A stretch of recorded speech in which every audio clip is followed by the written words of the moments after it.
बहुत पुराने वक्तों की बात है। कोहिस्तान की खूबसूरत वादियों में एक रहमदिल बादशाह सुल्तान ज़ैब की हुकूमत थी, जिनकी बेटी शहजादी ज़ोया अपनी खूबसूरती और बहादुरी में बेमिसाल थी। एक दिन शहजादी ज़ोया मौसम बहार की सुहानी सुबह अपनी सहेलियों के साथ जंगल की सैर को निकली और बातों बातों में वो सबसे अलग होकर एक अनजानी पहाड़ी की तरफ निकल गई। वहाँ उसे झाड़ियों के बीच एक अजीबोगरीब फूल चमकता हुआ नजर आया, जो पल पल अपना रंग बदल रहा था। शहजादी हैरत से उस जादुई फूल के करीब गई और जैसे ही उसने खुशबू सूंघी, उसकी आंखों के सामने अंधेरा छा गया और वो वहीं बेहोश होकर गिर पड़ी। महल में कोहराम मच गया।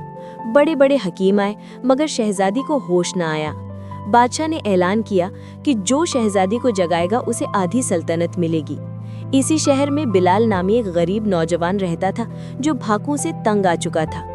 उसने सोचा कि क्यों ना महल में चोरी करके अपनी किस्मत बदल ली जाए।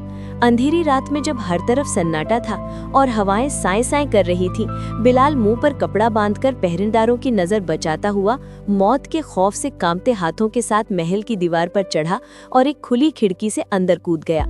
इत्तेफाक से ये शहजादी ज़ोया का ही कमरा था। बिलाल का दिल जोर जोर से धड़क रहा था। उसने जैसे ही जेवरात से भरा डब्बा उठाने के लिए हाथ बढ़ाया तो घबराहट में एक भारी गुलदान उसके हाथ से छूटकर जोरदार धमाके से जमीन पर गिरकर टूट गया। धमाके की आवाज इतनी तेज थी कि ठीक उसी लम्हे शहजादी ज़ोया हड़बड़ाकर उठ बैठी, क्योंकि फूल का असर खत्म होने का वक्त भी हो चुका था। फौरन ही कमरे में मशलें रोशन हो गई और सिपाहियों ने बिलाल को घेर लिया। बादशाह भी वहां पहुंच गया और अपनी बेटी को होश में देखकर खुशी से रो पड़ा। बादशाह ने समझा कि इस नौजवान ने कोई इलाज किया है। उसने कहा, मांगो नौजवान, आधी सल्तनत तुम्हारी हुई। बिलाल के पास मौका था कि वो झूठ बोलकर अमीर बन जाता, मगर बादशाह की आंखों में आंसू देखकर उसका जमीर जाग गया। उसने डरते डरते कहा, बादशाह सलामत, मैं कोई हकीम नहीं बल्कि एक मजबूर चोर हूँ।